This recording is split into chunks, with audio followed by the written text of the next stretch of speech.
नमस्कार दोस्तों, मैं डॉक्टर कुलदीप कुमार के सर आप सभी का बहुत बहुत स्वागत करता हूं एक नए बिंदु के साथ और एक नई कड़ी के साथ। तो साथियों, आज का हमारा बिंदु है संत काव्य। तो जैसा कि हम लोग लगातार चल रहे थे कि पहले हमने भक्ति काल पढ़ा था, भक्ति काल की उत्पत्ति उद्भव के कारण।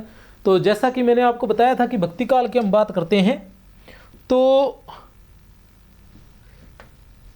आचार्य रामचंद्र शुक्ल के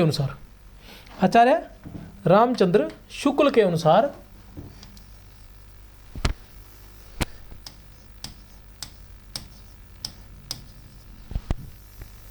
एक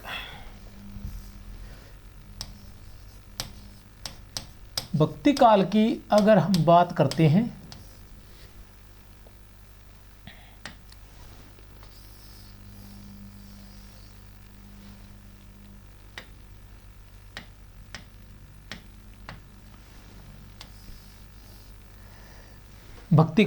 भक्ति काल की बात करते हैं तो आचार्य रामचंद्र शुक्ल के अनुसार भक्ति काल को दो भागों में बांटा गया है, निर्गुण काव्य और सगुण काव्य।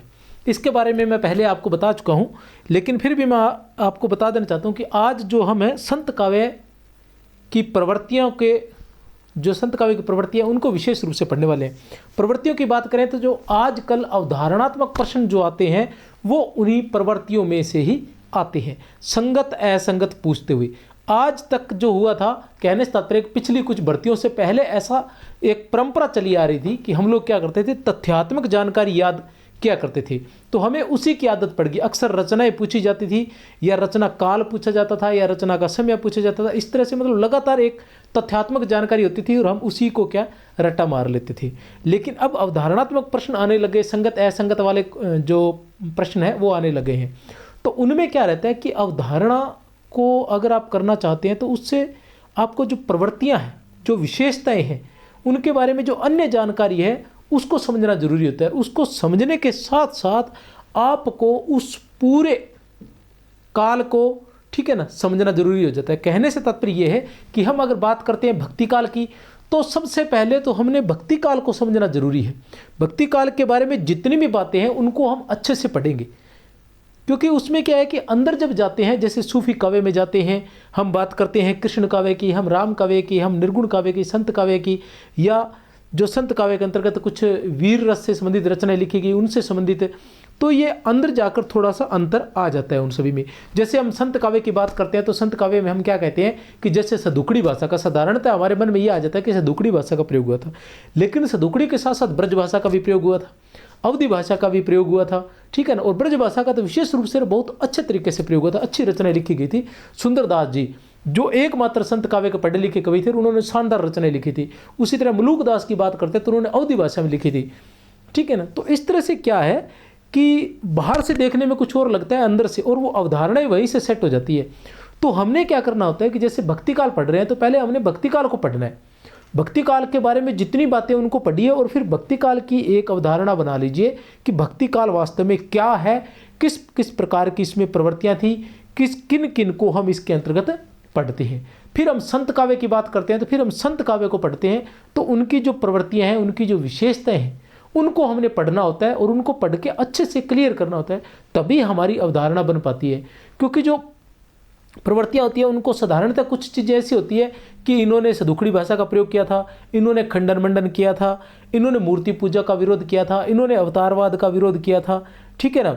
तो इस तरह से ये जो पढ़े लिखे नहीं थे, अनपढ़ थे, या जो है निम्न वर्ग से ये लोग जो आते थे, अधिकतर संत कवि जो थे, तो ऐसी बातें जब हम पढ़ लेते हैं तो ये साधारणतः ऐसा लग रहा है कि बड़ा आसान है, लेकिन उसके अंतर्गत उन्होंने क्या दे रखा होता है। जैसे खंडन मंडन की प्रवृत्ति उन्होंने किससे अपनाई, उन्होंने जो मूर्ति पूजा का अवतार और अवतारवाद का जो विरोध है वो किससे सीखा, उन्होंने जो अहिंसा की बात करते हैं, ठीक है ना, जो अहिंसा है वो उन्होंने किससे सीखी, ठीक है ना। उनका जो ज्ञान है, जैसे संत काव्य को ज्ञानाश्रय भी कहते हैं, तो जो ज्ञान है वो कहाँ से आया था उनका, ये बातें उसमें लिखी होती है, लेकिन हमारे दिमाग से ये निकल जाती है।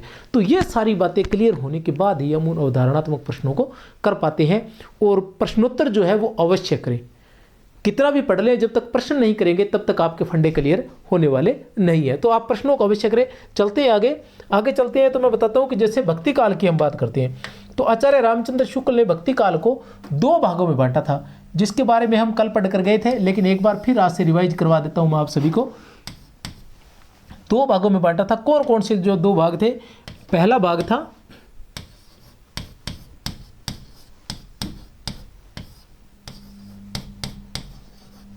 निर्गुण शाखा और दूसरा भाग था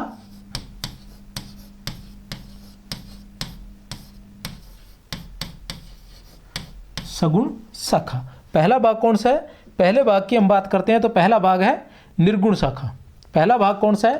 पहला भाग है हमारे पास निर्गुण शाखा। और दूसरा भाग कौन सा है? दूसरे भाग की हम बात करते हैं तो दूसरा भाग है हमारे पास सगुण शाखा। ये 2 शाखाएं मानी थी। किसने? आचार्य रामचंद्र शुक्ल ने। अब आगे चलकर इसके और उन्होंने भेद किए थे। वो कौन से किए थे वो भी अभी देख लेते हैं हम। भेद कौन से किए थे? जो निर्गुण शाखा है इसके भी उन्होंने आगे चलकर 2 भेद कर दिए थे। कितने भेद कर दिए थे? 2 भेद कर दिए थे। वो कौन कौन से थे वो भी देख लेते हैं। पहला भेद इसका था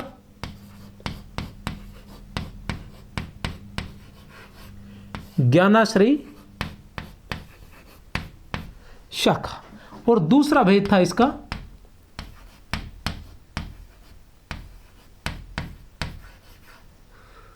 प्रेम मार्गी सूफी शाखा। ठीक है, अब बात करते हैं सगुण काव्य की। तो सगुण काव्य के भी उन्होंने 2 भेद कर दिए थे। सगुण काव्य के भी उन्होंने 2 भेद कर दिए थे। कौन कौन से थे वो 2 भेद वो भी देख लेते हैं। कौन कौन से थे 2 भेद? वो 2 भेद हैं, पहला है राम काव्य और दूसरा है हमारे पास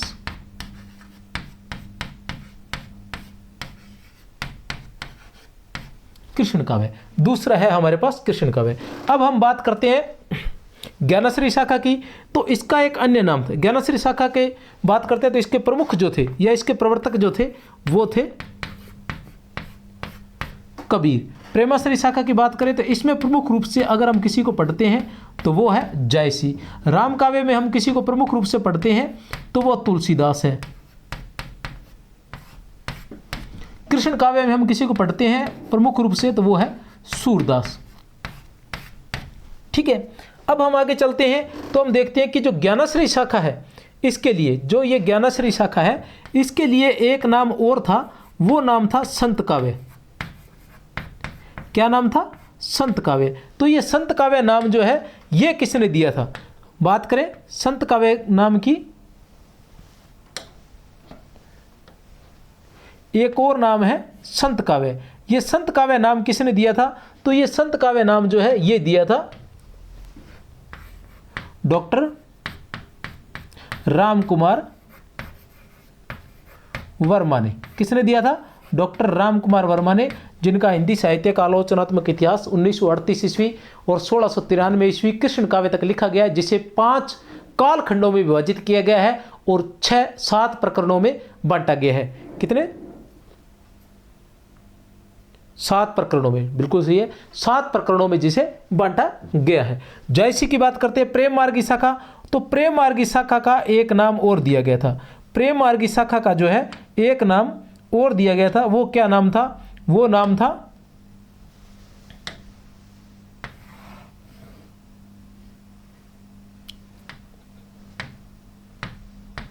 सूफी काव्य। वो नाम क्या था? वो नाम था सूफी काव्य। ये सूफी काव्य नाम किसने दिया था? तो ये नाम भी किसने दिया था? ये नाम भी डॉक्टर रामकुमार वर्मा ने दिया था। किसने दिया था ये सूफी काव्य नाम? ये नाम भी डॉक्टर रामकुमार वर्मा ने दिया था। तो ये जो है विभाजन किया गया था। वैसे जो ज्ञानाश्रयी शाखा है इसको उन्होंने क्या नाम है, जो हजारी प्रसाद द्विवेदी है उन्होंने निर्गुण काव्य कहा है। उन्होंने क्या कहा है? निर्गुण काव्य। हजारी प्रसाद द्विवेदी का जो हिंदी साहित्य का इतिहास है, हिंदी साहित्य उद्भव और विकास, हिंदी साहित्य उद्भव और विकास जो है उसमें उन्होंने क्या किया है कि सबसे पहले वो आदिकाल की बात करते हैं, उसके बाद वो भक्ति काल के उद्भव, उत्पत्ति और उद्भव की बात करते हैं कि कहाँ से आए, जिसके अंदर आलवार और नैननार जो संत है उनकी बात करते हैं, शंकराचार्य की बात करते हैं, वो रामानुजाचार्य की बात करते हैं, वो मध्वाचार्य की बात करते हैं, वो निम्बार्काचार्य की बात करते हैं, वो विष्णु स्वामी की बात करते हैं, इन सभी की बात करते हैं, ठीक है ना। उसके बाद वो निर्गुण काव्य पर आते हैं। निर्गुण काव्य के बाद वो सीधे ही कृष्ण राम काव्य पर आते हैं, राम के बाद वो कृष्ण काव्य पर आते हैं, और उसके बाद जो है प्रेमाख्यानक काव्य पर आते हैं, सूफी काव्य पर आते हैं। तो जो ज्ञानश्री शाखा है उसको उन्होंने क्या कहा है, निर्गुण काव्य कहा है। अब हम आज जो पढ़ने वाले हैं वो हम पढ़ेंगे निर्गुण काव्य। आज हम क्या पढ़ेंगे, निर्गुण काव्य। निर्गुण काव्य के अंतर्गत संत काव्य।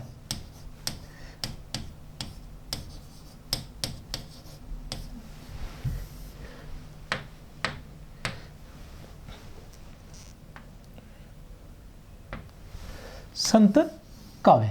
अब संत काव्य की बात करते हैं तो संत काव्य को समझने से पहले आचार्य रामचंद्र शुक्ल का जो हिंदी साहित्य का इतिहास है उसमें क्या किया गया है, आचार्य रामचंद्र शुक्ल का जो हिंदी साहित्य का इतिहास है उसमें क्या किया गया है कि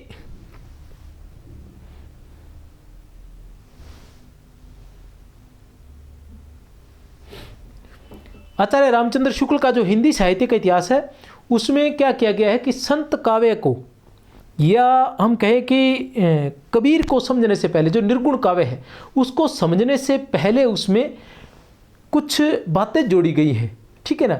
उन बातों को हम पहले अध्ययन करेंगे, उसके बाद हम आगे चलेंगे। तो वो बातें कौन सी है, उन बातों में कि निर्गुण काव्य जो है, ये निर्गुण धारा जो है ये कहाँ से आई थी, या जो कबीर ने जो निर्गुण धारा अपनाई थी, जो परंपरा अपनाई थी, ठीक है ना, अद्वैतवाद की परंपरा है या निर्गुण काव्य की परंपरा जो है, ये कहाँ किसने अपनाई थी और कौन थे इसके प्रवर्तक, तो उसके बारे में बात करते हैं। तो सबसे पहले नाम आता है नामदेव का।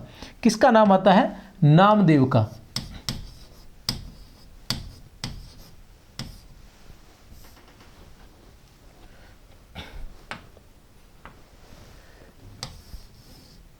किसका नाम आता है, नामदेव का।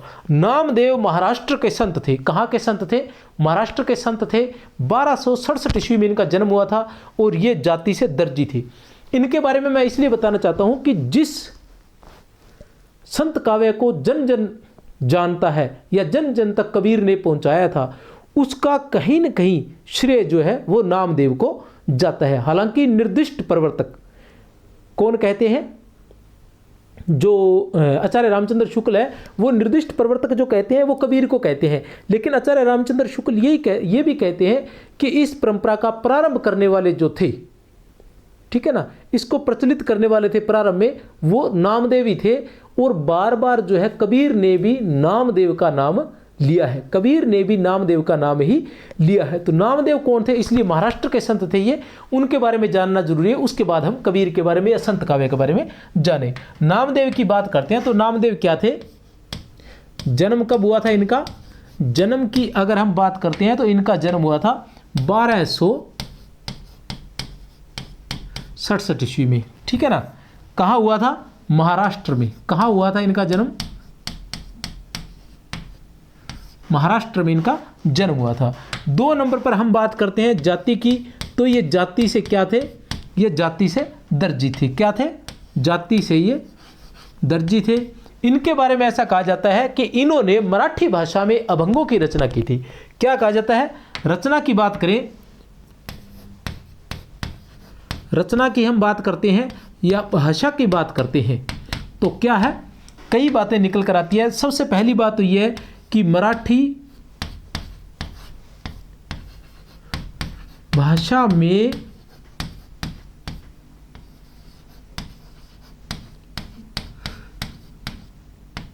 अभंगों की रचना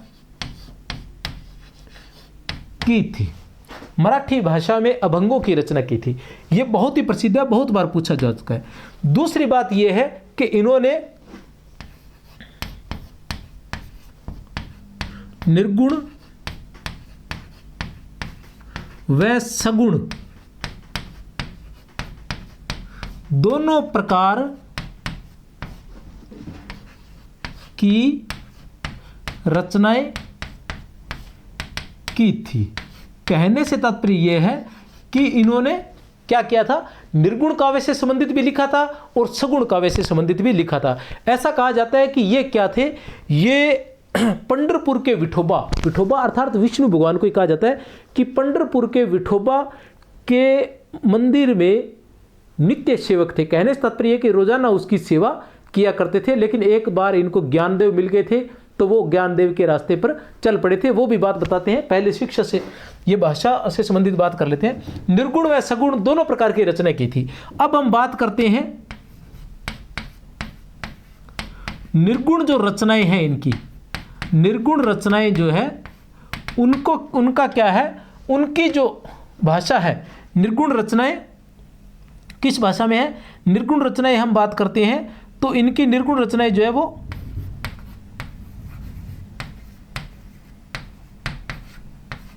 सदुकड़ी व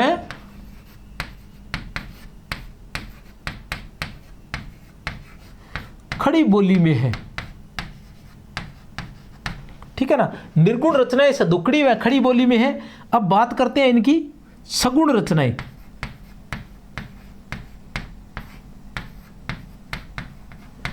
सगुण रचनाएं की बात करते हैं तो वो किस भाषा में है, वो है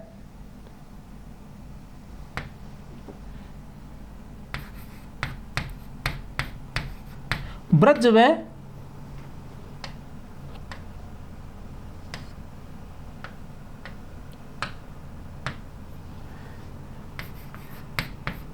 काव्य भाषा में, मतलब ब्रज या जिसे काव्य भाषा कहते हैं।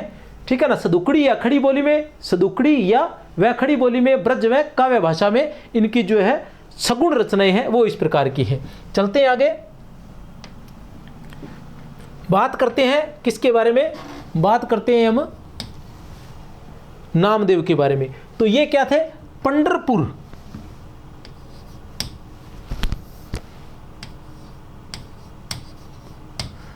पंढरपुर के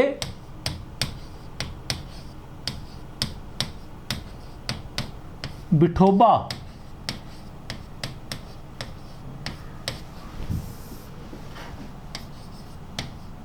के परम भक्त थे। ठीक है ना, एक बार इनकी किन से मुलाकात हुई, एक बार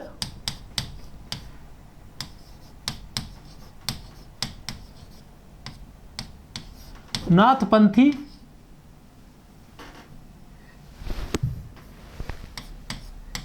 ज्ञानदेव से मुलाकात हुई।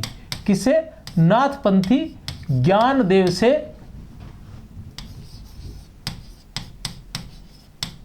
मुलाकात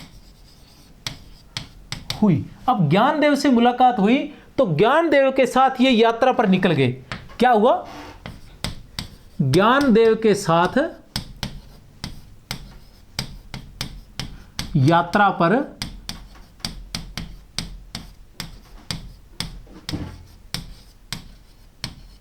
निकल गए। नामदेव से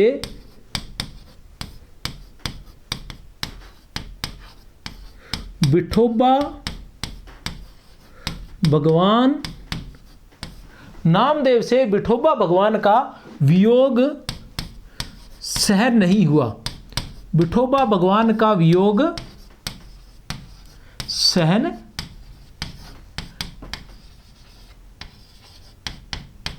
नहीं हुआ। नामदेव से विठोबा भगवान का वियोग सहन नहीं हुआ।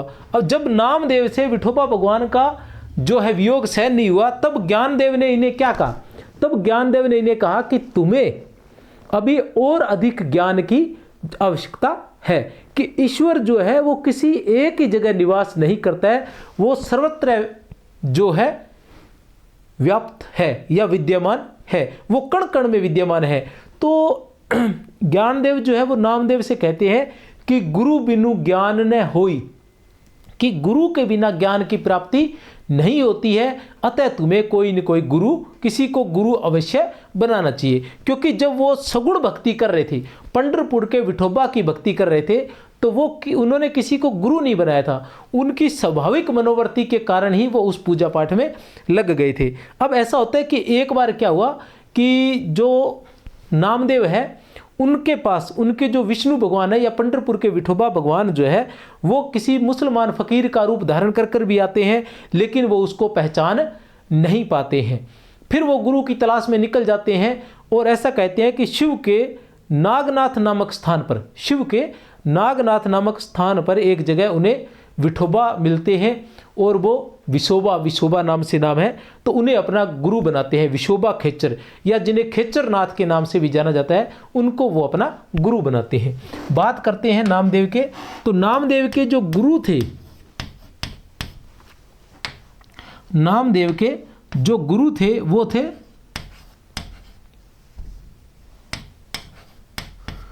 विशोबा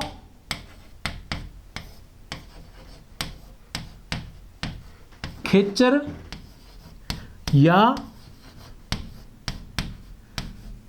खेचर नाथ, विशोबा खेचर या खेचर नाथ। एक कहानी कहता हूं मैं आपको, एक कहानी भी है इनके बारे में कि ये क्या थे। एक बार जब यात्रा पर निकले थे तो ये जो ज्ञानदेव है, ज्ञानदेव की बहन मुक्ताबाई के पास गए। किसकी? ज्ञानदेव की बहन मुक्ताबाई के पास। मुक्ताबाई ने कहा कि क्यों न संतों की परीक्षा ली जाए, क्यों न संतों की परीक्षा ली जाए। जब संतों की परीक्षा ली गई तो एक कुम्हार को बुलाया गया और कुम्हार के, ठीक है ना, कुम्हार के घड़े पीटने का जो पीटना होता है उससे सभी संतों के सर पर चोट की गई। बार बार चोट मारने पर भी कोई भी संत विचलित नहीं हुआ, लेकिन जो ज्ञानदेव थे, जो नामदेव थे वो वहां से विचलित हो गए और वो खड़े हो गए। उसी दौरान वो कच्चे घड़े भी कहलाए। क्या कहलाए? वो कच्चे घड़े कहलाए। तो ज्ञानदेव जो थे वो मतलब कभी निर्गुण थे तो कभी सगुण थे, उनकी दोनों भाषाओं में रचनाएं थी, ये मैंने आपको बता चुका हूं। इस दौरान क्या हुआ कि ज्ञानदेव के मतलब वो कभी सगुण की तरफ दौड़ते थे, कभी निर्गुण की तरफ दौड़ते थे, लेकिन विशोबा खेचर से मिलने के बाद वो पूरी तरह से निर्गुण हो गए थे। अब ज्ञानदेव की कुछ बात, पहली बात यह है कि आपको एक बात ध्यान रखना है कि दो नाम आते हैं बार बार, कुछ दिनों बाद आप भूल जाओगे। एक है नामदेव और एक है ज्ञानदेव। तो हिंदी साहित्य के इतिहास में ज्ञानदेव के बारे में ज़्यादा कुछ नहीं है, नामदेव के बारे में जरूर है। तो नामदेव है, इनके ही एक प्रकार से गुरु के रूप में थे ज्ञानदेव। तो ये याद रखना है, जो ये पूरी कहानी है वो नामदेव की है और ज्ञानदेव उसके अंदर साइड कैरेक्टर जो है, ठीक है। अब जो नामदेव है उसके कुछ पद है जो अक्सर परीक्षाओं में पूछे जाते हैं कि लोदे तुम्हारी गायत्री,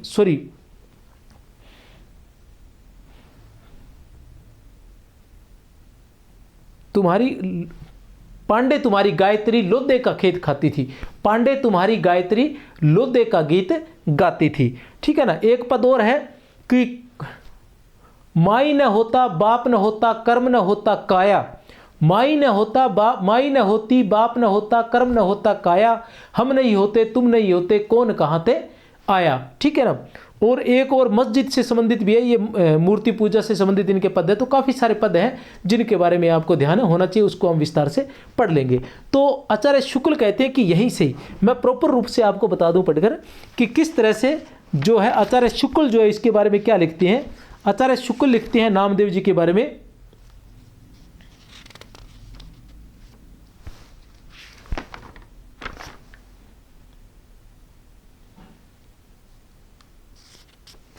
ये लिखते हैं कि नामदेव की रचना के आधार पर यह कहा जा सकता है कि निर्गुण पंथ के लिए मार्ग निकालने वाले नाथ पंथ के योगी और भक्त नामदेव थे।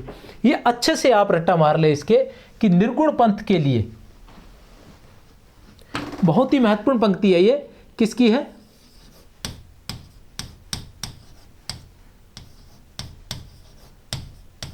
आचार्य रामचंद्र शुक्ल, आचार्य रामचंद्र शुक्ल के अनुसार। आचार्य रामचंद्र शुक्ल क्या कहते हैं? वो कहते हैं कि नामदेव की रचना के आधार पर कहा जा सकता है कि निर्गुण पंथ के लिए क्या है?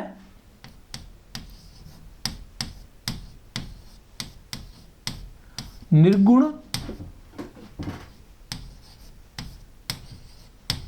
पंथ के लिए मार्ग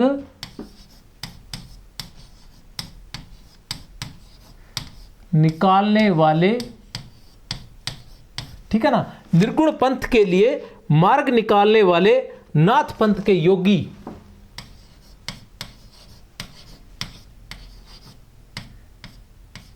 नाथ पंथ के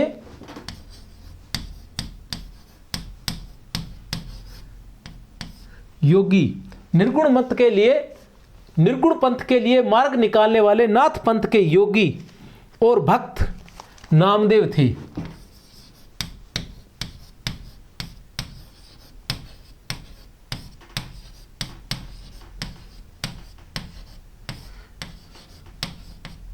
बहुत ही महत्वपूर्ण है।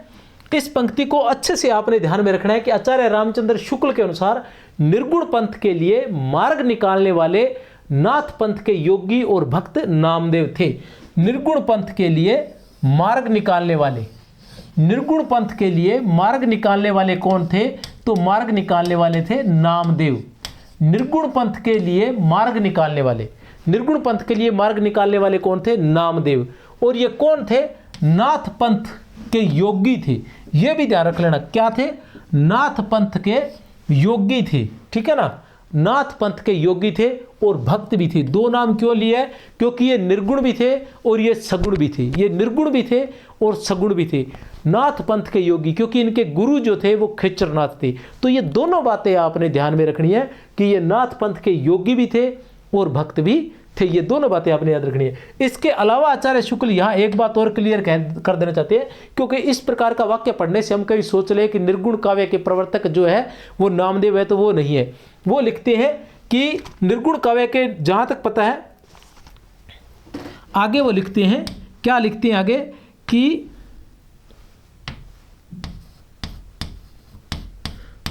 जहाँ तक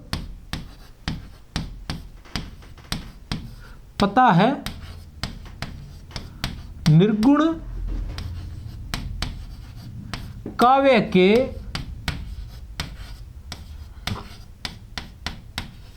निर्दिष्ट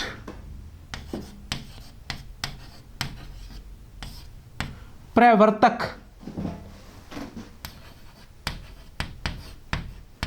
कबीर ही है। आचार्य शुक्ल के अनुसार निर्गुण काव्य के निर्दिष्ट प्रवर्तक, निर्गुण काव्य के निर्दिष्ट प्रवर्तक कौन है? कबीर ही है। निर्दिष्ट मतलब जैसा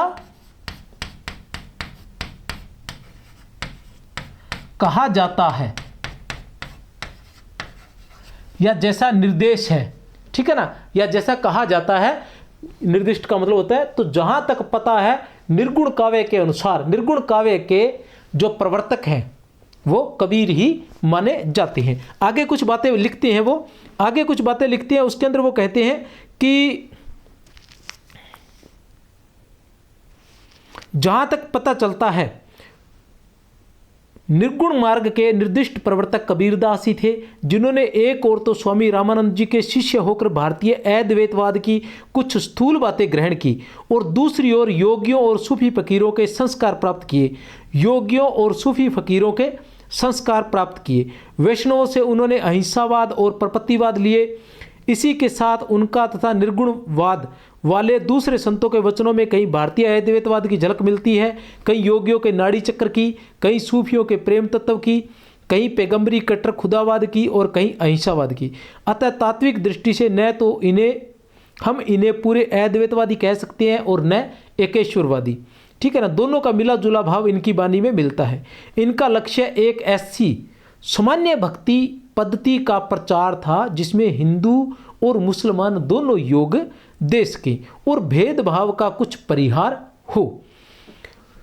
बहुदेवोपासना, अवतार और मूर्ति पूजा का खंडन ये मुसलमानी जोश के साथ करते थे। बहुदेवोपासना, अवतार और मूर्ति पूजा का खंडन, मतलब बहुदेव उपासना का भी खंडन करते थे, अवतारवाद का भी खंडन करते थे, मूर्ति पूजा के खंडन करते थे। और किस जोश के साथ करते थे? मुसलमानी जोश के साथ करते थे। मुसलमानों की कुर्बानी, नमाज, रोजा आदि की असारता दिखाते हुए, मतलब उनकी भी ऐसा नहीं कि मुसलमानों करते थे, सभी की ये जो है गलत जो था उसका ये खंडन करते थे। ब्रह्म, माया, जीव, अनहद, सृष्टि, प्रलय आदि की चर्चा पूरे हिंदू ब्रह्म ज्ञानी बनकर करते थे। सारांश यह है कि ईश्वर पूजा की उन भिन्न भिन्न बाहरी विधियों पर से ध्यान हटाकर, जिनके कारण धर्म में भेदभाव फैला हुआ था। सारांश यह है कि ईश्वर पूजा की उन भिन्न भिन्न बाहरी विधाओं पर से ध्यान हटाकर, जिनके कारण धर्म में भेदभाव फैला हुआ था, ये शुद्ध ईश्वर प्रेम और सात्विक जीवन का प्रचार करना चाहते थे। आचार्य रामचंद्र शुक्ल कहते हैं कि इन पर हम किसी दर्शन को नहीं थोप सकते कि ये अद्वैतवादी थे या ये द्वैतवादी थे या ये एकेश्वरवादी थे या अनेकेश्वरवादी थे या विशिष्ट अद्वैतवादी थे। इस प्रकार का इन पर किसी प्रकार का आरोप नहीं किया जा सकता, क्योंकि इनका जो काव्य था, इनकी जो परंपरा थी, इनकी जो प्रवृत्तियां थी, वो सभी का मिला जुला रूप थी। अब मिला जुला रूप कैसे थी, वो बातें भी कुछ मैं आपको बता देना चाहता हूं। वो बातें भी कुछ मैं आपको बता दूं कि हम बात करते हैं कि इनका जो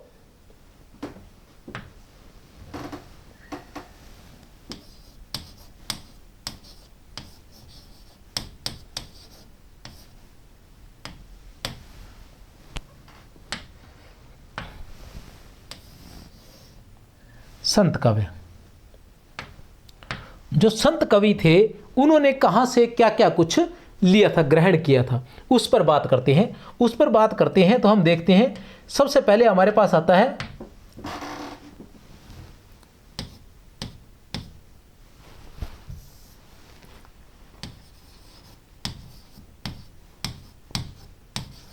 अद्वैतवाद। ठीक है ना, सबसे पहले हमारे पास क्या आता है? अद्वैतवाद। फिर हम बात करते हैं ज्ञान की, क्योंकि इन्हें ज्ञानाश्रय भी कहते हैं। फिर हम बात करते हैं अहिंसा की। ठीक है ना, अहिंसा और प्रपत्तिवाद की। अहिंसा और प्रपत्तिवाद की। अहिंसा था ना, कबीरदास जी कहते थे कि बकरी पाती खात है ताकि काटी खाल, जो नर बकरी को खात है ताको कौन हवाल। ठीक है ना, तो इस तरह से अहिंसा का वो पूरी तरह से विरोध करते थे, अहिंसा और प्रपत्तिवाद। 4 नंबर पर हमारे पास आ जाता है, 4 नंबर पर मैं बात करता हूं तो 4 नंबर पर आ जाता है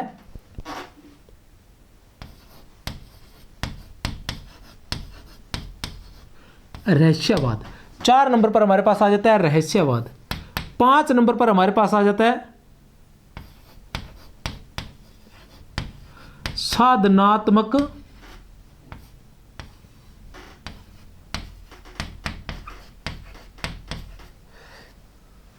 चलो इसी को तो रहस्यवाद में ले लेंगे, कोई बात नहीं।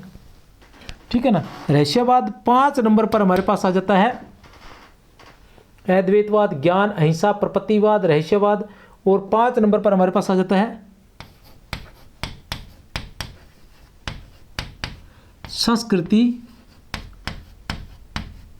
और संस्कार। 5 नंबर पर हमारे पास आ जाते हैं संस्कृति और संस्कार। 6 नंबर पर हमारे पास आ जाता है प्रेम तत्व। 7 नंबर पर हमारे पास आ जाते हैं खंडन मंडन।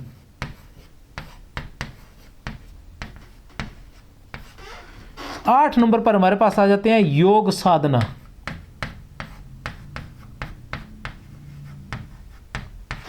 9 नंबर पर हमारे पास आ जाता है योग साधना के बाद सुरती और नृत्य शब्द। सुरती और नृत्य शब्द। अब देखते हैं ये चीजें कहां से ली है, किस किस को। अद्वैतवाद की बात करें तो शंकराचार्य का अद्वैतवाद था। शंकराचार्य का अद्वैतवाद स्मार्त। ठीक है ना, स्मार्त, जिन्हें प्रच्छन्न बोध भी कहा जाता था, जिन्हें प्रच्छन्न बोध भी कहा जाता था। जैसे रामानंद को आकाश धर्मगुरु कहा जाता है, वैसे इन्हें प्रच्छन्न बोध भी कहा जाता था। शंकराचार्य का अद्वैतवाद की जो है इसके अंदर झलक दिखाई देती है। अद्वैतवाद क्या था कि ईश्वर न तो एक है और न ही अनेक है, वही अद्वैतवाद था कि ईश्वर न तो एक है न अनेक है, वह अगम है, अगोचर है, अलक्षणीय है और अनिर्वचनीय है। वह अगम है, अगोचर है, अलक्षणीय है और अनिर्वचनीय है। ये सारी बातें अद्वैतवाद में आती है और यही किसने ग्रहण की थी? कबीर ने ग्रहण की थी। लेकिन कबीर ने किससे ग्रहण की थी? कबीर की बात करें तो कबीर ने, आचार्य रामचंद्र शुक्ल के हिंदी साहित्य में आता है, कबीर ने अद्वैतवाद रामानंद से ग्रहण किया था। किससे? रामानंद से ग्रहण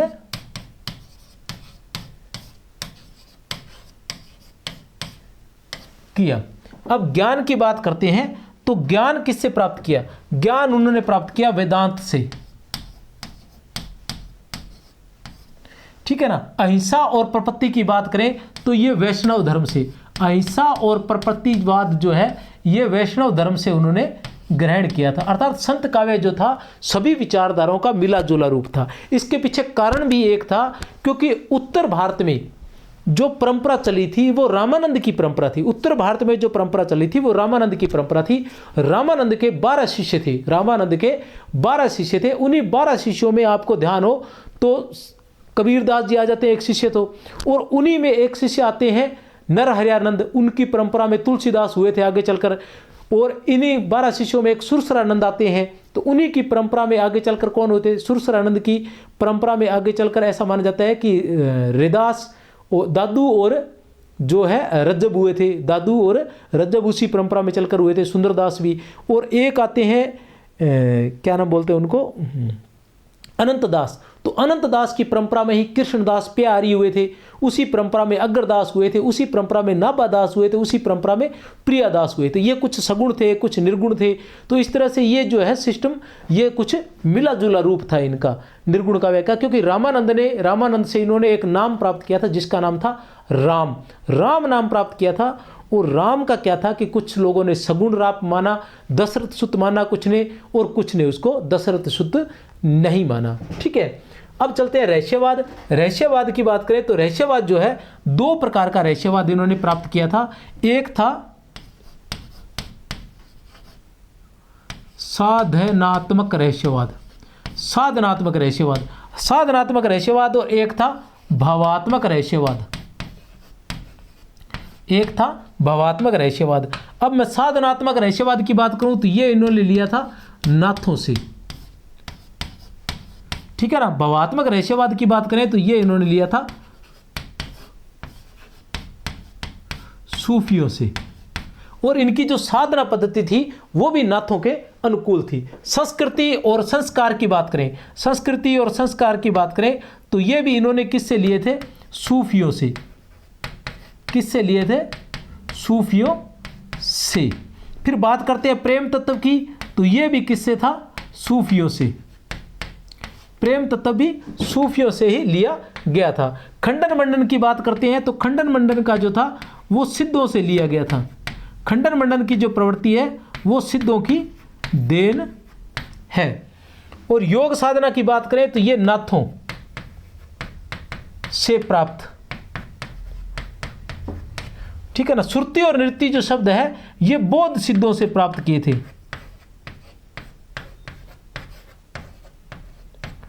सुरती और नृत्य जो शब्द है ये बौद्ध सिद्धों से इन्होंने प्राप्त किए थे। मैं देख लेता हूं कोई एक आधा रह गया तो।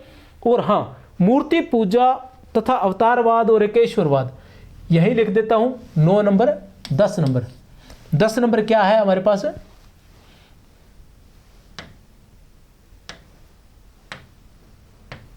दस नंबर क्या है? 10 नंबर हमारे पास मूर्ति पूजा, ठीक है।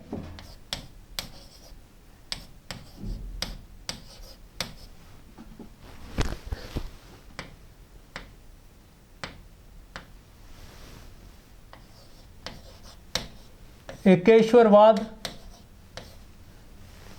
मूर्ति पूजा, एकेश्वरवाद। एक मिनट, एक्चुअल में क्या है, अपने इसको 2 बना लेते हैं, एक 10 बना लेते हैं, 11। 10 पे हमारे पास हो जाएगा मूर्ति पूजा व अवतार वाद का खंडन। क्या है? मूर्ति पूजा व अवतारवाद का खंडन। और 11 नंबर पर हम लेते हैं एकेश्वरवाद, कि ईश्वर एक ही है, ये एकेश्वरवाद। तो ये इन्होंने किससे लिया था? ये दोनों की दोनों बातें जो थी वो किससे? मुस्लिम संप्रदाय से या इस्लाम से हम कह सकते हैं। मुस्लिम संप्रदाय से या इस्लाम से हम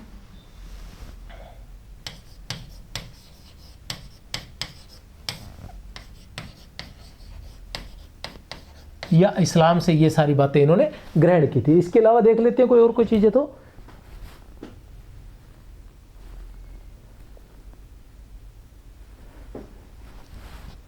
हाँ, एक और था योग साधना, और इसके अलावा हम इसके साथ साथ एक और लिख लेते हैं कि हठ योग।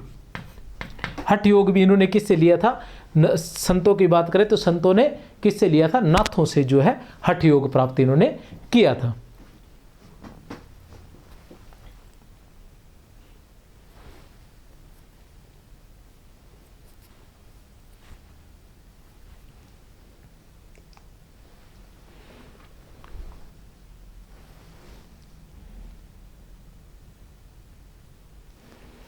इसके बाद हम देखते हैं निर्गुण काव्य की प्रवृत्तियां। अब हम चलते हैं निर्गुण काव्य की प्रवृत्तियां। निर्गुण काव्य की प्रवृत्तियों की बात करते हैं तो आप देख ले, 1 मिनट 1 सेकंड का टाइम दे मुझे।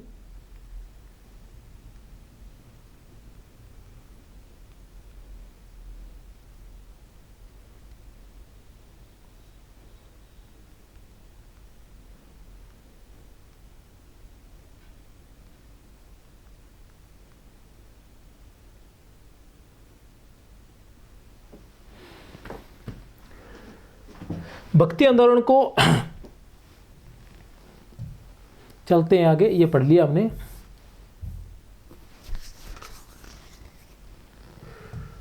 ज्ञानाश्रय शाखा की बात करते हैं तो निर्गुण पंथ की ज्ञानाश्रय शाखा के कवियों की रचना वर्तमान में संत काव्य के नाम से जानी जाती है।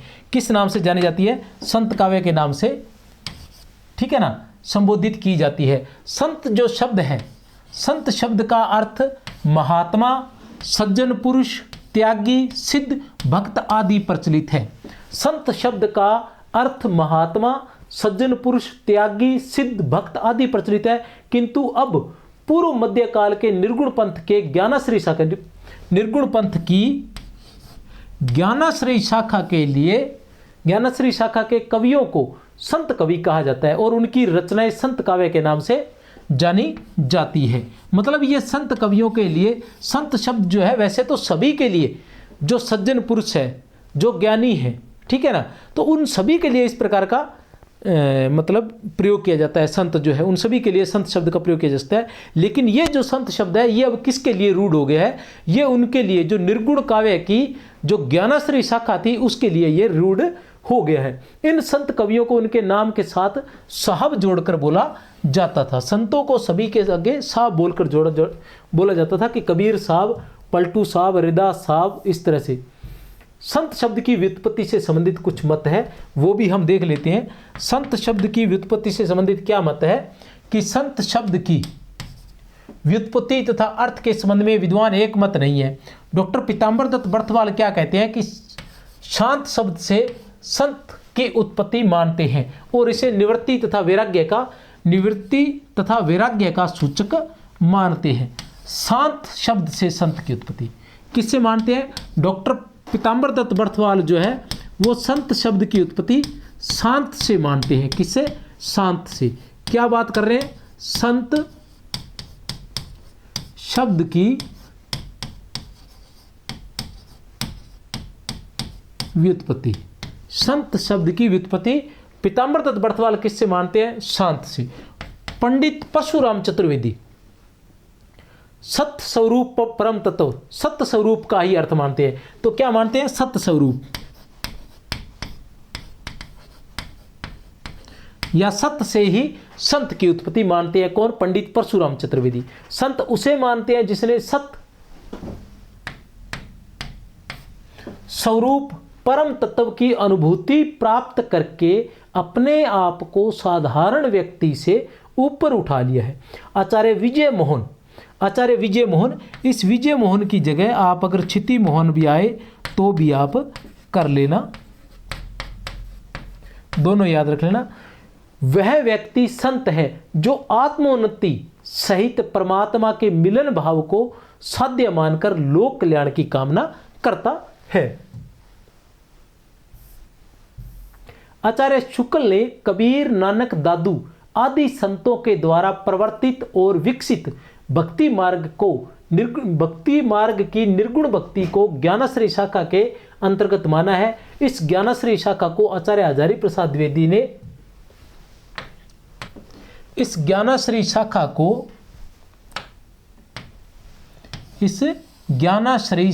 को हजारी प्रसाद द्विवेदी ने निर्गुण भक्ति साहित्य कहा है। क्या कहा है? निर्गुण भक्ति साहित्य। हजारी प्रसाद द्विवेदी ने क्या कहा है? निर्गुण भक्ति साहित्य। बात करते हैं डॉक्टर रामकुमार वर्मा की, तो इन्होंने इसे संत काव्य कहा है। ज्ञानाश्रय शाखा किसने कहा है? शुक्ल ने। निर्गुण भक्ति साहित्य किसने कहा है? हजारी प्रसाद द्विवेदी ने। और संत काव्य किसने कहा है? डॉक्टर रामकुमार वर्मा ने कहा है।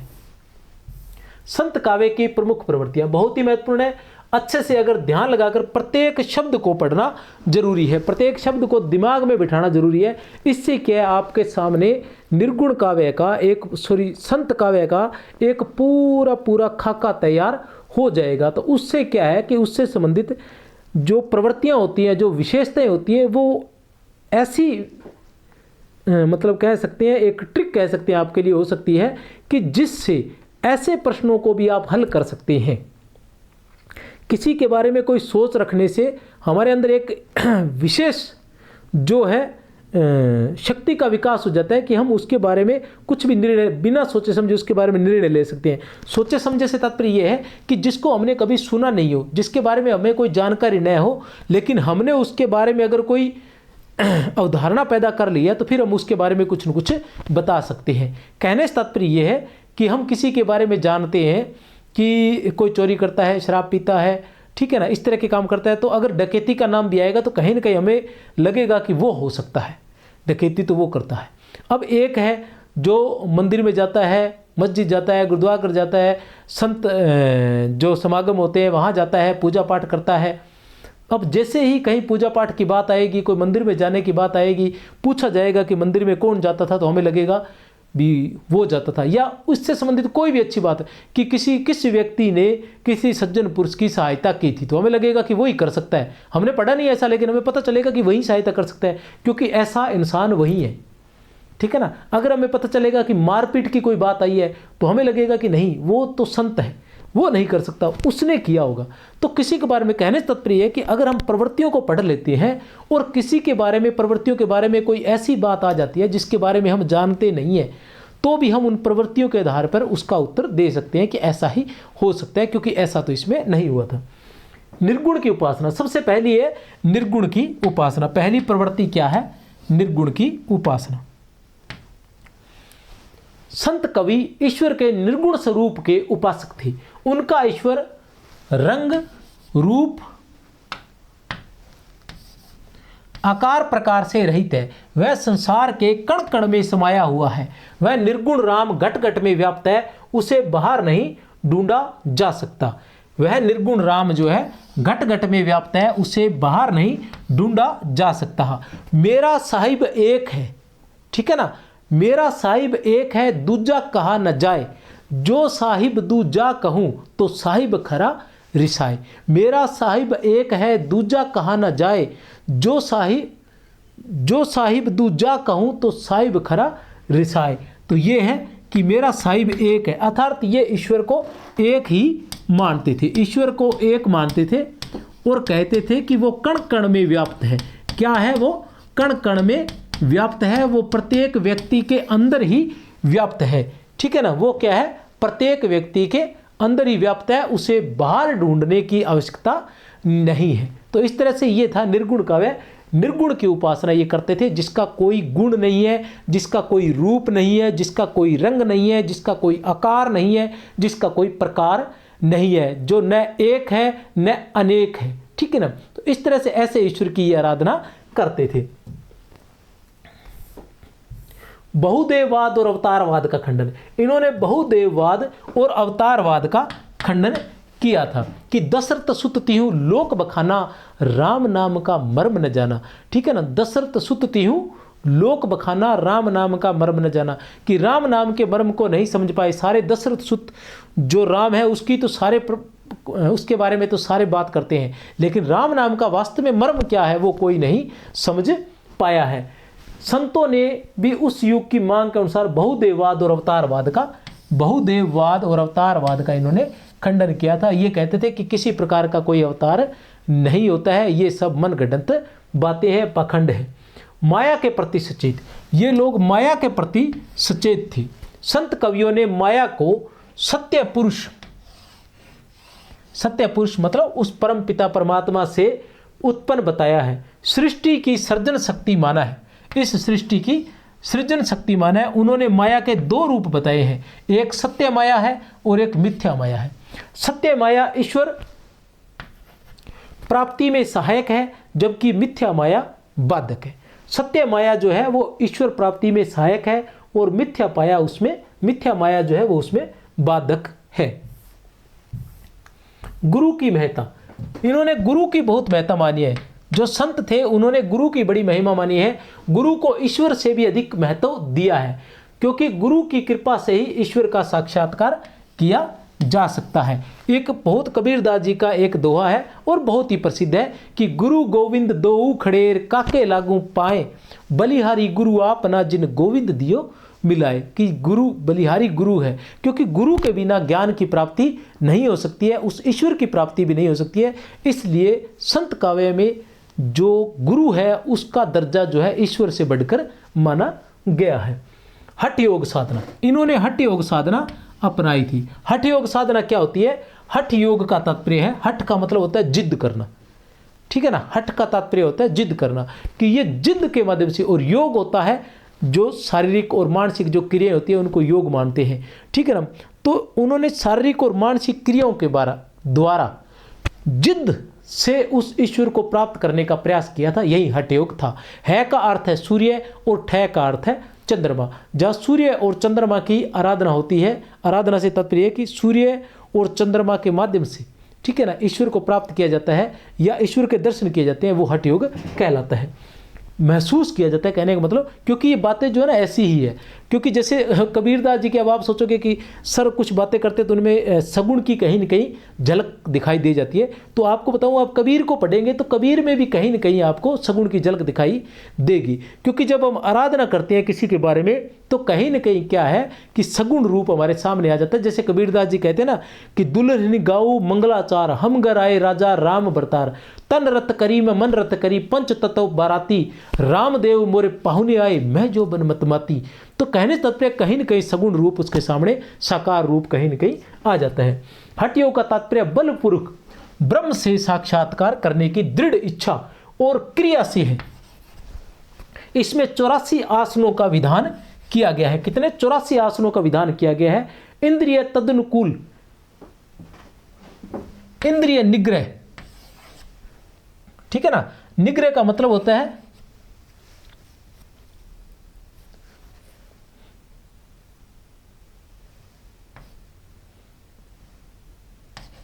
बंधन भी कह सकते हैं, और निग्रह का मतलब होता है रोकना भी हो सकता है, ठीक है ना।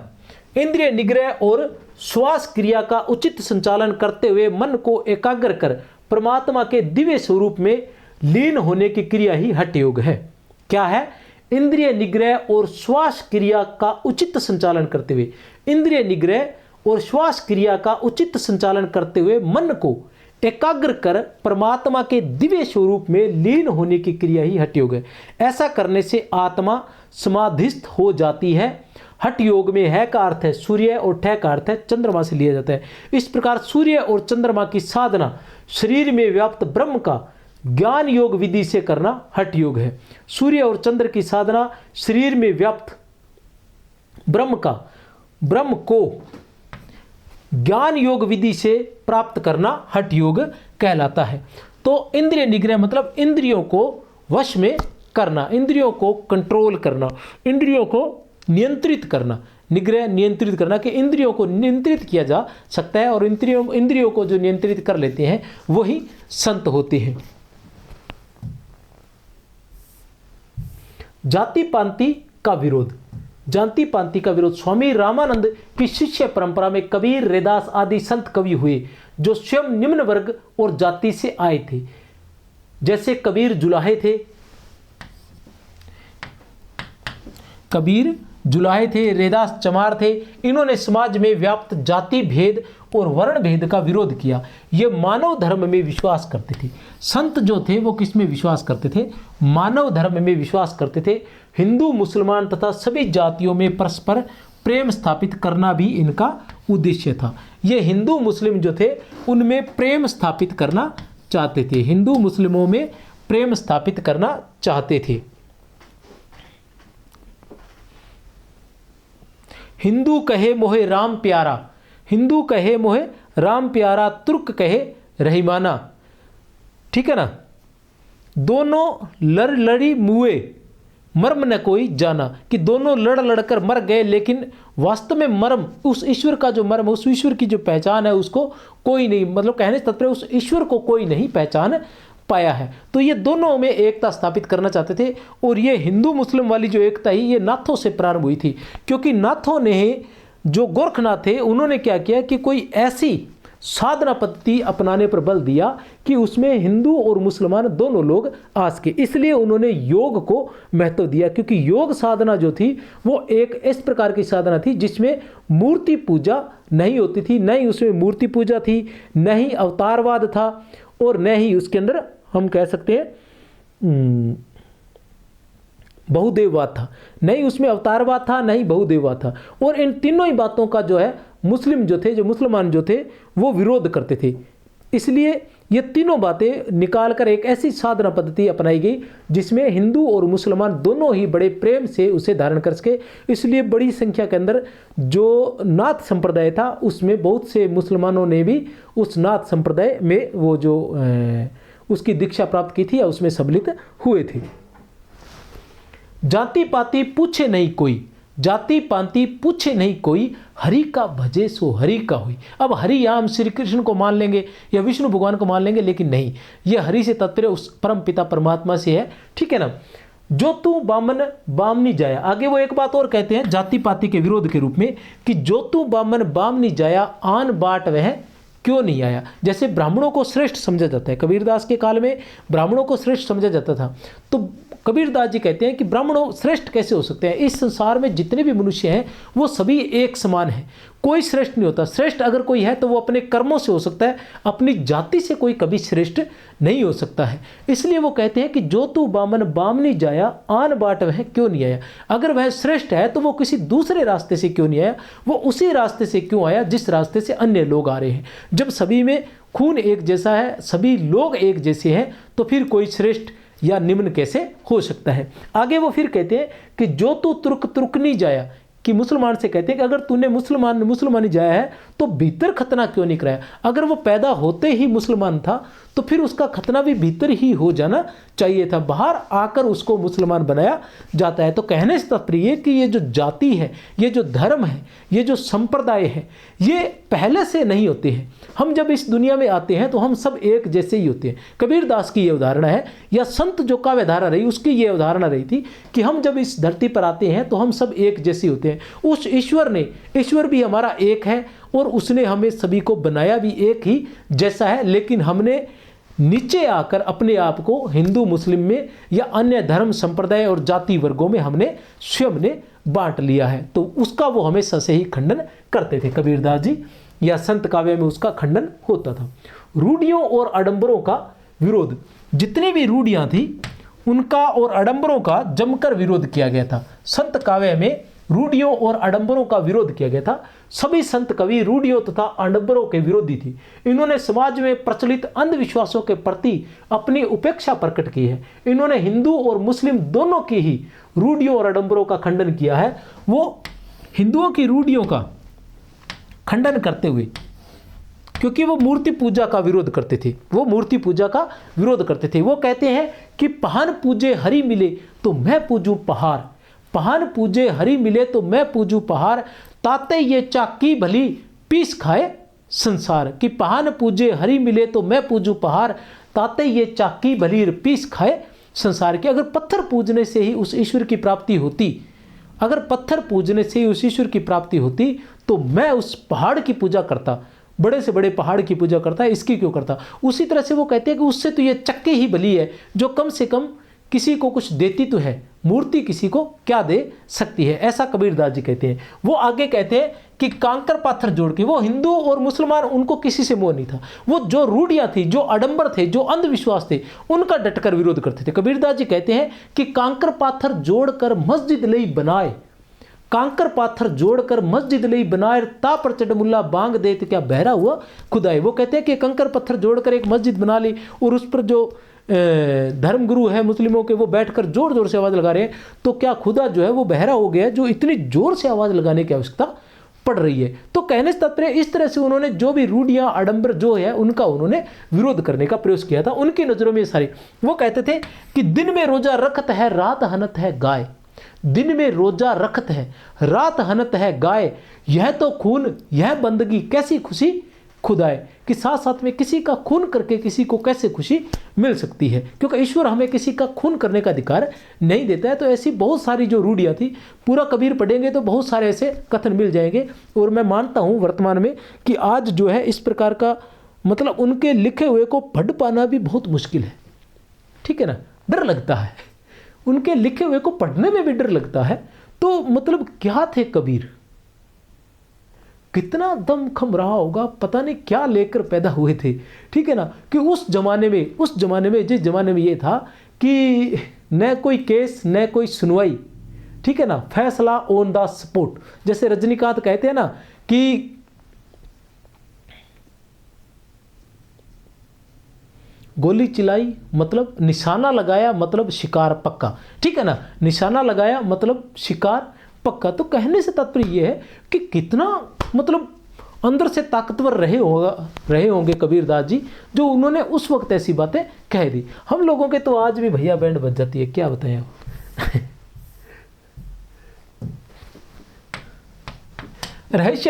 रहस्यवाद की बात करते हैं।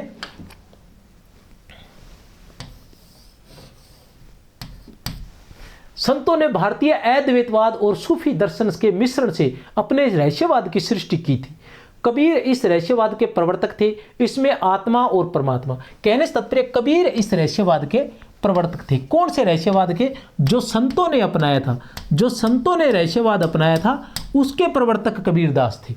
आत्मा और परमात्मा मिलकर एकाकार हो जाते हैं। स्त्री रूपी आत्मा परमात्मा को पति रूप में पाना चाहती है, स्त्री रूपी आत्मा परमात्मा को पति रूप में पाना जाती है। ये जो चीज़ है ये क्या है? ये सूफियों से अपनाया गया है, क्योंकि सूफियों में ही इसी तरह है कि आत्मा को परमात्मा माना गया है। सूफियों में क्या है कि आत्मा को परमात्मा माना गया है। दुल्हनी गावहु मंगलाचार, हम गराए राजा राम भरतार, तन रत करी मैं मन रत करी, पंच तत्व बाराती, रामदेव मोरे पाहुन आए मैं जोबन मदमाती। भजन तथा नाम स्मरण, जो संत थे वो भजन और नाम स्मरण पर बल देते थे। स्वामी रामानंद जी ने नाम स्मरण का व्यापक प्रचार किया था। स्वामी रामानंद जी ने, किसने? रामानंद जी ने नाम स्मरण का, कौन सा नाम? राम नाम के स्मरण का व्यापक प्रचार किया था। संतों ने, उन्होंने की जगह संतों ने ईश्वर प्राप्ति के लिए भजन और नाम स्मरण को ही श्रेष्ठ साधन बताया है। वेदों और शास्त्रों के ज्ञान को उन्होंने निरर्थक बताया है। वेदों और शास्त्रों के ज्ञान को उन्होंने निरर्थक बताया है। किसने? संतों ने वेदों और शास्त्रों के ज्ञान को उन्होंने निरर्थक बताया है। वो कहते हैं कि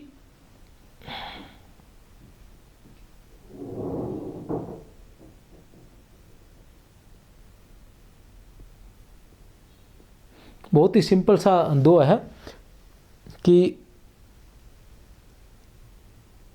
ढाई अक्षर प्रेम का पढ़े सो पंडित होए, ठीक है ना, इस तरह से आखिर वही आता। अभी आ जाएगी पंक्ति, बड़ी आसान है। निर्गुण राम जपूरे भाई अविगत की गति लखी न जाई, निर्गुण राम जपूरे भाई अविगत की गति लखी न जाई। साधनात्मक रहस्यवाद में वो कहते हैं जल में कुंभ, कुंभ में जल, जल में कुंभ, कुंभ में जल, बाहर भीतर पानी, ठीक है ना। जल में कुंभ, कुंभ में जल, बाहर भीतर पानी, फूटा कुंभ जल जल ही समाना, तत् कहो यह जाने की। ईश्वर का जो शरीर है वो क्या है, एक घड़े के समान है, और उसके जैसे घड़े के अंदर भी पानी होता है। अगर घड़े को समुद्र में या किसी बड़े तालाब में रख दिया जाए तो उसके अंदर भी पानी होगा और उसके बाहर भी पानी होगा। और अगर घड़ा फूट जाता है तो वो जो अंदर जो पानी है वो पानी में समा जाता है। तो कहने से तात्पर्य है कि हमारे अंदर जो जीव है वो परमात्मा है और बाहर भी कण कण में परमात्मा है। अब जब हम ये शरीर छोड़ देते हैं, ये नश्वर है शरीर जिसने एक दिन खत्म हो जाना है, तो ये शरीर जब हम छोड़ देते हैं तो जो अंदर हमारे आत्मा है वो परमात्मा में मिल जाती है। यह कहने से तात्पर्य वो आत्मा है जो वो ईश्वर का ही एक अंश है, वो स्वयं एक ईश्वर है, वो ईश्वर का जो अंश है वो ईश्वर में ही वापस मिल जाता है, क्योंकि बाहर चारों तरफ कण कण में ईश्वर ही व्याप्त है। नारी के प्रति दृष्टिकोण, नारी के प्रति दृष्टिकोण की हम बात करते हैं।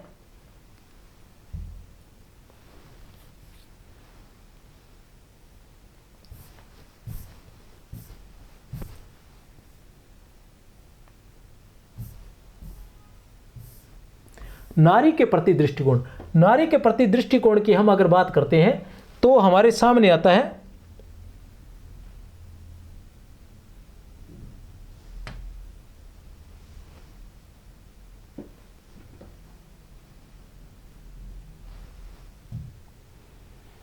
हैंग हो गया है, ये हैंग हो गया, कोई बात नहीं, देख लेते हैं इसको भी।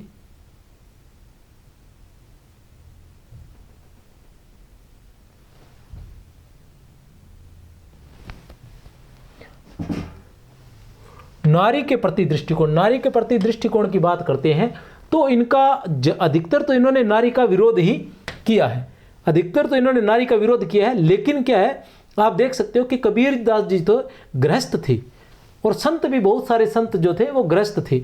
अपनी गृहस्थी के साथ साथ ही उन्होंने भक्ति अपनाई थी। तो कबीर दास जी कभी कभी तो नारी की क्या है प्रशंसा करते हैं और कभी कभी निंदा करते हैं। लेकिन कबीर दास जी कहते हैं कि नारी की जहाई परत अंधा होत भुजंग, ठीक है ना, कबीरा तिन की गौन गति, नारी की जहाई परत अंधा होत भुजंग, कबीरा तिन की कौन गति जो नित नारी के संग। इस तरह से वो नारी की निंदा भी करते हैं, लेकिन वो पतिव्रता स्त्री की जो है वो अवश्य उसका सम्मान करते हैं। वो लिखते हैं कि पतिव्रता में ली भली काली कुचित कुरूप, पतिव्रता में ली भली काली कुचित कुरूप, पतिव्रता के रूप पर वारों हो कोटि स्वरूप। कि पतिव्रता में ली भली काली कुचित कुरूप, पतिव्रता के रूप पर वारों हो कोटि स्वरूप। तो इसी तरह से पतिव्रता की बात करते हैं तो जो सुंदरदास जी है वो भी पतिव्रता स्त्री के सम्मान में लिखते हैं कि पति ही सु प्रेम होए, पति ही सु नेम होए। वो भी स्त्री के बारे में लिखते हैं। उनका भी एक पद है, वो पद मुझे याद नहीं है, थोड़ा सा मैं बता दूं आपको क्या है वो पद। अच्छा है पद,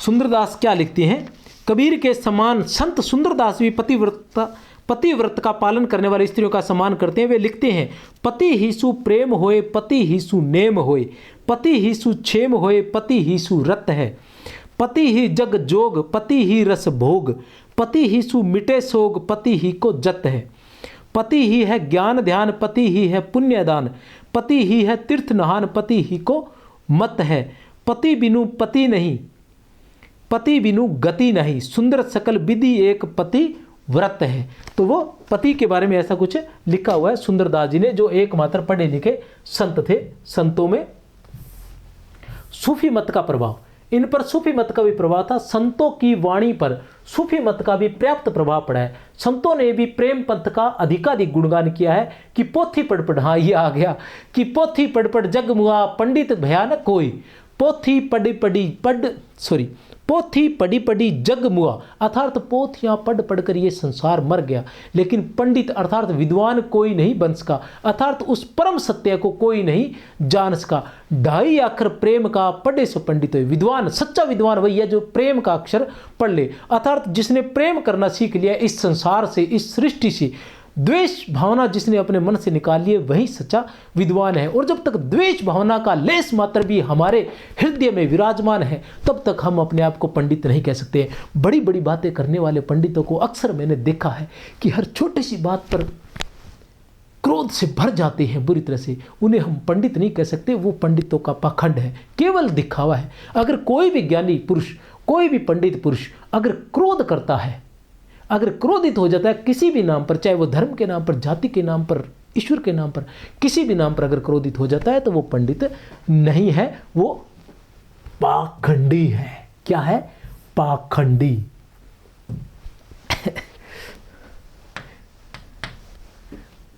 विरह की मार्मिक उक्तियां।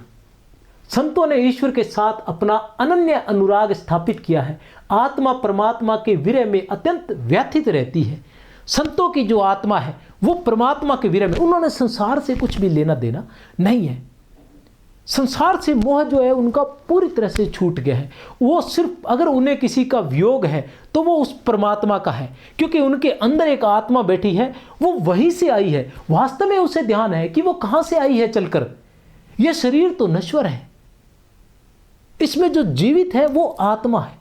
शरीर नश्वर है, शरीर को कष्ट नहीं। जब तक आत्मा अंदर है तब तक ये शरीर जो है ये प्रतिक्रियाएं कर रहा है। इसको कष्ट होता है, इसको दुख होता है, इसको खुशी होती है, ये रोता है, ये गाता है, ये हंसता है, ये मुस्कुराता है, ये नाता है, जब तक इसमें वो आत्मा है। जैसे ही वो आत्मा इस शरीर से निकल जाती है तो ये शरीर जो है नश्वर हो जाता है।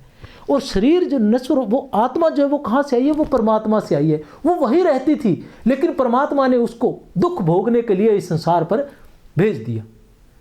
अब वो यहाँ बहुत दुखी है, उसके वियोग में दुखी है, क्योंकि वो उससे प्रेम करती है, वो उसके प्रेम में दुखी है, उसी को प्राप्त करना चाहती है। तो वो उन्हें संसारिक सुख जो है वो कुछ भी नहीं लगता, उन्हें सिर्फ प्रेम से। तो उसी के वियोग में दुखी रहती है। वो कहती है कि आंखड़ियाँ जहाँ पड़ी पंथ निहारी निहारी, आंखड़ियाँ जहाँ पड़ी पंथ निहारी निहारी, और जिबड़ियाँ छाला पड़िया राम पुकारी पुकारी।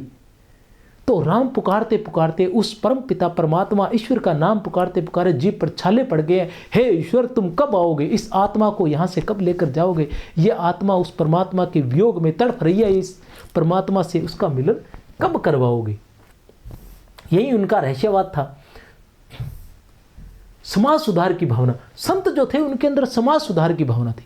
वो समाज में सुधार करना चाहते थे, उसके पाखंडों को दूर करना चाहते थे, उसमें जो अंधविश्वास व्याप्त है उसे दूर करना चाहते थे। कबीर संत कवि जो थे उनके अंदर समाज सुधार की भावना थी। संत कवि जो थे उनमें क्या था? समाज सुधार की भावना थी। समाज सुधार की भावना की बात करते हैं तो हम बात करते हैं कि क्या हिंदू मोही राम प्यारा, तुर्क कहे रहीमाना, आपस में दो लरी लरी मुए मरम न को जाना। भाषा शैली की बात करते हैं तो सामान्य जन भाषा, बोलचाल की भाषा, सदुकड़ी भाषा का प्रयोग किया गया था। परिभाषिक शब्द की बात करें तो इन्होंने जैसे भाखा शब्द है, शून्य है, अनदनाद है, इंगला पिंगला, ऐसे शब्दों का प्रयोग किया था। उल्टबासी शैली, प्रतीकात्मक शब्दों का प्रयोग किया था। मन के लिए इन्होंने मच्छ, मीन, जुलाहा, निरंजन, जुलाहा नहीं है, मीन और निरंजन, ये आदि शब्दों का प्रयोग इन्होंने किया था। छंद की बात करें तो छंद इनके कौन कौन से थे? दोहा, चौपाई, सोरठा, कवित्त और कुंडलिया। दोहा, चौपाई, सोरठा, कवित्त और कुंडलिया छंदों का प्रयोग किया था। काव्य रूप की बात करें तो इनका काव्य जो था वो मुक्तक था। ऐसी बातें थोड़ा सा जरूर ध्यान रखें कि संतों का जो काव्य था उसमें किसी ने भी प्रबंध काव्य नहीं लिखा था, सभी के सभी मुक्तक काव्य थे। क्या थे? सभी के सभी मुक्तक काव्य थे। छंद की बात करें तो दोहा, चौपाई, सोरठा और कवित्त सभी थे। कवित्त की बात करें तो सुंदरदास ने लिखे थे, बहुत ही सुंदर कवित्त जो है वो सुंदरदास ने लिखे थे। संत कवियों की भाषा अवधी, ब्रज, खड़ी बोली, अरबी, फारसी, राजस्थानी, पंजाबी आदि थी भाषाओं के शब्द मिलते, आदि भाषाओं के शब्द मिलते हैं। संत कवियों की भाषा में अवधी, ब्रज, खड़ी बोली, अरबी, फारसी, राजस्थानी, पंजाबी आदि भाषाओं के शब्द मिलते हैं। सुंदरदास के अतिरिक्त प्राय सभी संत कवि जो थे वो अशिक्षित थे। अब हम भाषा की बात करते हैं तो क्या था कि सदुकड़ी भाषा, सदुकड़ी भाषा की बात करते हैं तो कबीर की भाषा के बारे में तो बहुत सारी है, कबीर को अलग से पढ़ेंगे तो उसका देख लेंगे, क्योंकि पूर्वी इस तरह से काफ़ी सारा जाता है। प्रमुख रूप से सदुकड़ी भाषा की बात करते हैं। और ब्रज भाषा की बात करते हैं तो ब्रज भाषा में सुंदरदास आ जाते हैं, ठीक है ना। अवधी भाषा की बात करते हैं, अवधी व ब्रज दोनों की बात करते हैं तो मलूकदास ने अवधी व ब्रज में रचना की थी। अगर दोनों भाषाओं की बात करते हैं तो मलूकदास ने अवधी व ब्रज में, श्री कृष्ण से संबंधित जो रचनाएं थी वो अवधी भाषा में थी, और जो दूसरी जो श्री कृष्ण से संबंधित जो रचनाएं थी वो ब्रज भाषा में थी, और श्री राम से संबंधित जो रचनाएं थी वो थी अवधी भाषा में थी मलूकदास की। कबीर हुआ, सुंदरदास हुआ। फिर हम बात करते हैं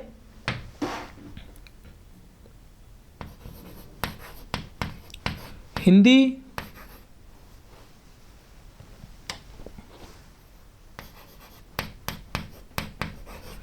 फारसी बहुल,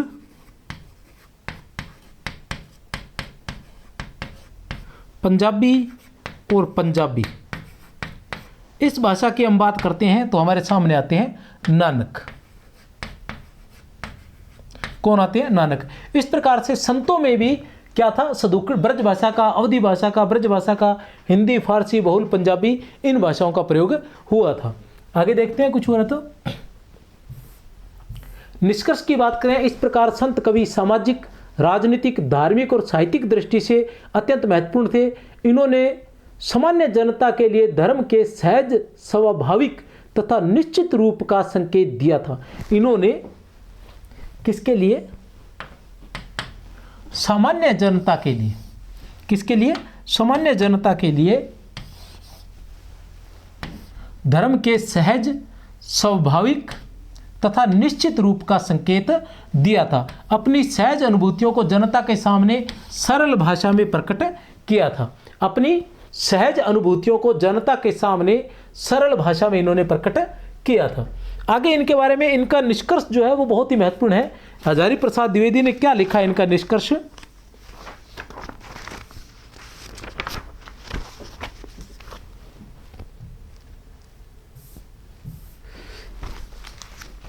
संत काव्य के निष्कर्ष की बात करते हैं तो आचार्य रामचंद्र शुक्ल क्या लिखते हैं कि इस पंथ का प्रभाव शिष्ट और शिक्षित जनता पर नहीं पड़ा था। ध्यान लगा लेना, आचार्य रामचंद्र शुक्ल क्या लिखते हैं कि इस पंथ पर शिष्ट और शिक्षित जनता पर, इस पंथ का शिष्ट और शिक्षित जनता पर बिल्कुल भी प्रभाव नहीं पड़ा था, क्योंकि उसके लिए न तो इस पंथ में कोई नई बात थी, न नया आकर्षण था। न तो इस पंथ में कोई नई बात थी, न कोई नया आकर्षण था। संस्कृत बुद्धि, संस्कृत हृदय और संस्कृत वाणी का वह विकास इस शाखा में नहीं पाया जाता जो शिक्षित समाज को अपनी ओर आकर्षित करता। आचार्य रामचंद्र शुक्ल लिखते हैं कि संस्कृत बुद्धि, संस्कृत हृदय और संस्कृत वाणी, संस्कृत बुद्धि, संस्कृत हृदय और संस्कृत वाणी का वह विकास इस शाखा में नहीं पाया जाता जो शिक्षित समाज को अपनी ओर आकर्षित करता। पर अशिक्षित और निम्न श्रेणी की जनता पर इन संत महात्माओं का बड़ा भारी उपकार है। उच्च विषयों का कुछ आभास देकर इन्होंने कैसे किया था? आचार्य रामचंद्र शुक्ल के अनुसार इन्होंने जो साधारण जनता थी उसको प्रभाव में कैसे लाए थे? ये कैसे लाए थे कि उच्च विषयों का कुछ आभास देकर, आचरण की शुद्धता पर जोर देकर, आडंबरों का तिरस्कार करके, आत्मगौरव का भाव उत्पन्न करके इन्होंने उसे ऊपर उठाने का प्रयत्न किया। पाश्चात्यों ने इन्हें जो धर्म सुधारक की उपाधि दी है वह इसी बात को ध्यान में रखकर दी है। पाश्चात्यों ने धर्म सुधारक की किनको उपाधि दी है? संतों को दी है। पाश्चात्यों ने धर्म सुधारक की उपाधि किसको दी है? संतों को दी है, और संतों ने ही धर्म सुधार का काम किया था। वास्तव में आचार्य रामचंद्र शुक्ल चाहे कुछ ही कहते रहे, आचार्य रामचंद्र शुक्ल के अनुसार निर्गुण पंथ के संतों के संबंध में यह अच्छी तरह समझ रखना चाहिए कि उनमें कोई दार्शनिक व्यवस्था दिखाने का प्रयत्न व्यर्थ है, कि उनमें किसी प्रकार की कोई दार्शनिक व्यवस्था दिखाने का जो प्रयत्न है वो व्यर्थ है। इसके बारे में मैं पहले बता चुका हूँ, लेकिन अभी विस्तार से फिर आपको बता दूं कि उन पर द्वैतवाद, अद्वैतवाद, विशिष्टाद्वैतवाद आदि का आरोप करके वर्गीकरण करना दार्शनिक पद्धति की अनभिज्ञता ही प्रकट करेगा। उनमें जो थोड़ा बहुत भेद दिखाई पड़ता है वह उनके अवयवों की न्यूनता या अधिकता के कारण जिनका मेल करके निर्गुण पंथ चला है। जैसे किसी में वेदांत के ज्ञान तत्व का अवयव अधिक है, जो संत कवि थे, संतों में क्या था कि किसी में वेदांत के ज्ञान तत्व का अवयव अधिक है, किसी में योगियों का साधना तत्व अधिक है, किसी में सूफियों के मधुर प्रेम तत्व का, और किसी में व्यवहारिक ईश्वर भक्ति का। यह दिखाया जा चुका है कि निर्गुण पंथ में जो थोड़ा बहुत ज्ञान पक्ष है, निर्गुण पंथ में जो थोड़ा बहुत ज्ञान पक्ष है वो वेदांत से लिया गया है। किससे लिया गया है? ज्ञान पक्ष जो है वो वेदांत से लिया गया है।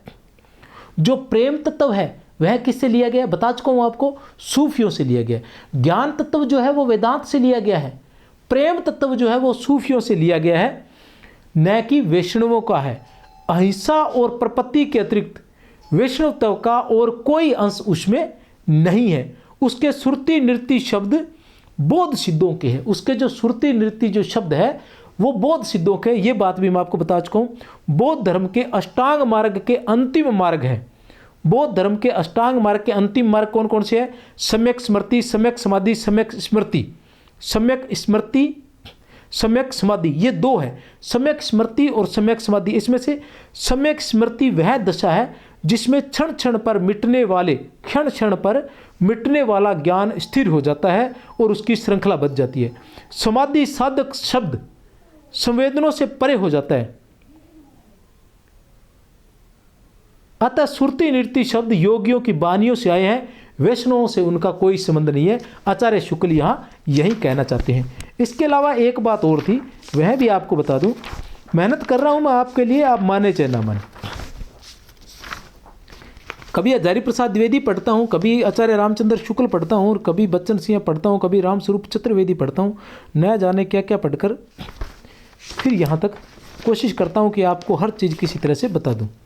हिंदी साहित्य कोश के अनुसार सभी विद्वानों में इस बात पर मतैक्य है कि हिंदी के संत साहित्य में अधिकांश संत अद्वैतवादी है। हिंदी साहित्य कोश के अनुसार डॉक्टर धीरेन्द्र वर्मा की पुस्तक है, 2 भागों में प्रकाशित है। 2 भाग बार बार बताता हूँ, मेरे पास पढ़े, तीसरा आया है तो मुझे फिलहाल पता नहीं है। क्या कहते हैं? हिंदी साहित्य को सर्वाधिक प्रमाणिक पुस्तक है डॉक्टर धीरेन्द्र वर्मा की। सभी विद्वानों में इस बात पर मतैक्य है कि हिंदी के संत साहित्य में अधिकांश संत अद्वैतवादी है। कबीर इनमें सबसे प्राचीन तथा प्रधान है। कबीर के पास अद्वैतवाद कैसे पहुंचा, इसके 2 उत्तर अभी तक दिए गए हैं। पहला, कबीर के गुरु रामानंद को अद्वैतवाद का अच्छा ज्ञान था। उन्हीं से उनको यह ज्ञान रहस्य मिला था। दूसरा, कबीर को अपनी साधना से अद्वैत तत्व का अनुभव हुआ। ये 2 तरीके से डॉक्टर धीरेन्द्र वर्मा के अनुसार, क्योंकि अद्वैतवाद था वो किसका था? वो वैसे तो शंकराचार्य का था, लेकिन कबीर को किससे मिला? मैं पहले बता चुका हूं शुरू में, कबीर को किससे मिला था? रामानंद से मिला था। ये सर्वाधिक प्रमाणिक पुस्तक डॉक्टर धीरेन्द्र वर्मा द्वारा हिंदी साहित्य कोश में लिखा गया है। ठीक है। फिर हिंदी साहित्य कोश क्या कहते हैं? कबीर के पूर्व भी हिंदी में जीवंत अद्वैतवाद था। सरपा, ऐसा नहीं कि कबीर में ही था, कबीर से पहले भी था। किसमें था? सरपा में, जो 8वीं शती में आए थे उनमें भी अद्वैतवाद था। उसके बाद तिल्लोपाद, जो 10वीं शती में आए थे उनमें भी अद्वैतवाद था कहीं, जिनकी रचनाएं पुरानी हिंदी में अधिकांश अद्वैतवादी ही है। हिंदी साहित्य को कहता है। गोरखनाथ जो 11वीं शताब्दी में आए थे उनमें भी कहीं ना कहीं अद्वैतवाद की, उनकी जो रचनाएं जो प्रकाशित हो चुकी हैं उनमें अद्वैतवाद नजर आता है। हिंदी साहित्य कोश के अनुसार अद्वैतवादी संत कौन कौन से थे वो देखो, सभी के सभी। कबीर अद्वैतवादी थे, रैदास भी अद्वैतवादी थे, दादू भी अद्वैतवादी थे। लिख लीजिए, बार बार ऐसी चीज़ें मिलती नहीं है। कबीर अद्वैतवादी थे। कबीर, रैदास, दादू, गरीबदास, बखना, रज्जब, सुंदरदास, मलूकदास, भीखा, जगजीवन दास, बुल्ला, यारी, गुलाल, यारी, गुलाल, पलटू, ये लगभग 14 नाम है। आदि बानियाँ, आदि इन सभी की जो बानियाँ हैं वो अद्वैतवाद की ही प्रकाशिका है। आदि जो बानियाँ हैं वो अद्वैतवाद की ही प्रकाशिका है। तो ये थी निर्गुण के अंतर्गत आने वाले संत काव्य की प्रवृत्तियाँ या विशेषताएं। अगर क्लास पसंद आई हो तो अवश्य शेयर करें। और ये मेरे नंबर है, देखिए ये संकुल मार्गदर्शन के नाम से ये मेरे नंबर है 63